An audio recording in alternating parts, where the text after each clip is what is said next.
मध्य प्रदेश के सतना जिले में राहुल गांधी ने कहा कि प्रधानमंत्री मोदी का रिमोट कंट्रोल अडानी के हाथ में है।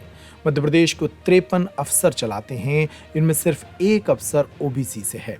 अगर मध्य प्रदेश का बजट 100 रुपए है तो ओबीसी अफसर सिर्फ 33 पैसे पर ही निर्णय लेता है।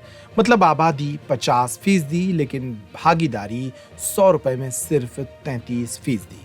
राहुल ने कहा, मोदी और शिवराज ने हमारी सरकार चोरी की है, क्योंकि वो जानते हैं कि कांग्रेस सरकार अडानी के लिए काम नहीं करेगी। जैसे ही मध्य प्रदेश में कांग्रेस सरकार आएगी, सबसे पहला कदम जातीय जनगणना कराएंगे। केंद्र में आते ही नेशनल जनगणना कराई जाएगी। राहुल गांधी ने सतना में आयोजित इस कार्यक्रम के दौरान मध्य प्रदेश के ओबीसी समाज को सीधे तरीके से टारगेट किया और इस समाज के मतदाताओं को रिझाने की कोशिश की। राहुल गांधी ने मोदी के सूट पर बात की, मोदी के दिमाग से जाति गायब है इस पर बात की।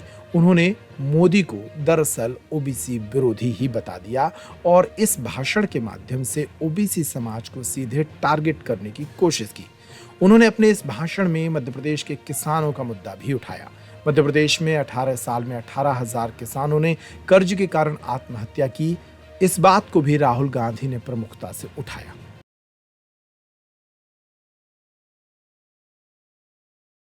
अब कुछ दिन पहले मैंने उनका भाषण सुना, कहते हैं भैया हिंदुस्तान में सिर्फ एक जात है, वो है गरीब। मतलब नरेंद्र मोदी ओबीसी और देश में सिर्फ एक जात, वो है गरीब। देश में ना ओबीसी है, ना दलित है, ना आदिवासी है, ना जनरल है, सिर्फ गरीब। ये इनका नया भाषण है।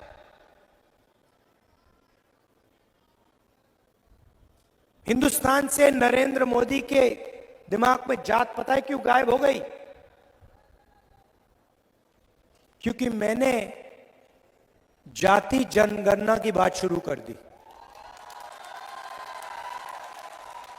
जैसे मैंने कहा कि भैया ये पता लगाते हैं इस देश में कितने ओबीसी युवा हैं, कितने दलित हैं, कितने आदिवासी हैं, किसकी कितनी आबादी है। उस दिन से नरेंद्र मोदी कहते हैं, राहुल जी हिंदुस्तान में कोई जात नहीं, गायब हो गई जात, खत्म।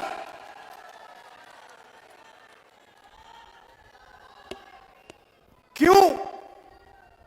क्योंकि वो ओबीसी युवाओं को, दलित युवाओं को, आदिवासी युवाओं को, जनरल युवाओं को देश की सच्चाई नहीं बताना चाहते।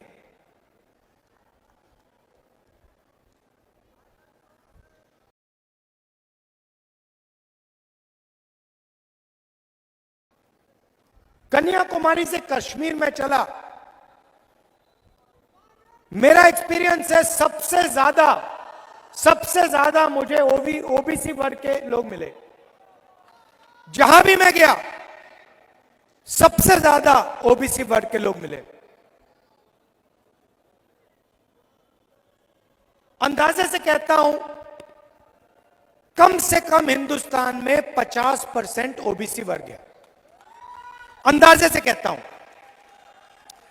तो नरेंद्र मोदी जी कहते हैं, शिवराज चौहान जी कहते हैं कि मध्य प्रदेश में ओबीसी की सरकार चल रही है। मैंने आपके लिए आंकड़ा निकाला है। मध्य प्रदेश की सरकार को, दिल्ली की सरकार को एमएलए नहीं चलाते। मध्य प्रदेश दिल्ली की सरकार को सरकारी अफसर चलाते हैं, आईएएस के लोग चलाते हैं।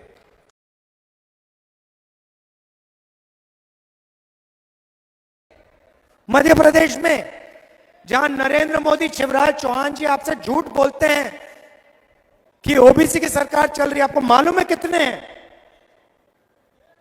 53 में से एक। 53 में से एक अफसर ओबीसी। अच्छा, मजे की बात सुनो,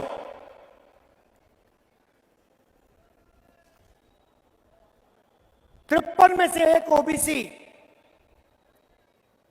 अगर मध्य प्रदेश का बजट 100 रुपए का है, तो ओबीसी अफसर जो है वो सिर्फ 33 पैसे पर निर्णय लेता है। मतलब ओबीसी 50%, आपकी आबादी 50%, आपकी भागीदारी 100 रुपए में से 33 पैसा।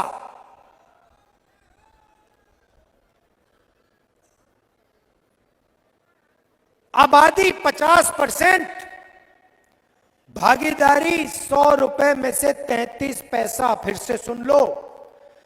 और नरेंद्र मोदी जी और आपके चीफ मिनिस्टर कहते हैं मध्य प्रदेश में ओबीसी की सरकार। कैसी ओबीसी की सरकार है ये?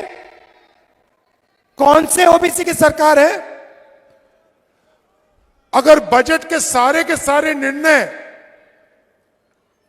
53 अफसर लेते हैं और उन 53 में से एक ओबीसी है और बजट का 0.3% निर्णय ओबीसी ले रहे हैं, तो ओबीसी की सरकार कैसे? आपको झूठ बोला जा रहा है। यहां कोई ओबीसी की सरकार नहीं है, यहां पे ओबीसी की कोई भागीदारी नहीं है।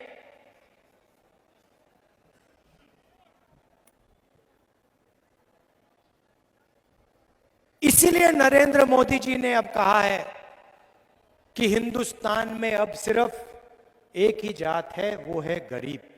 क्योंकि नरेंद्र मोदी आपको सच्चाई नहीं बताना चाहते।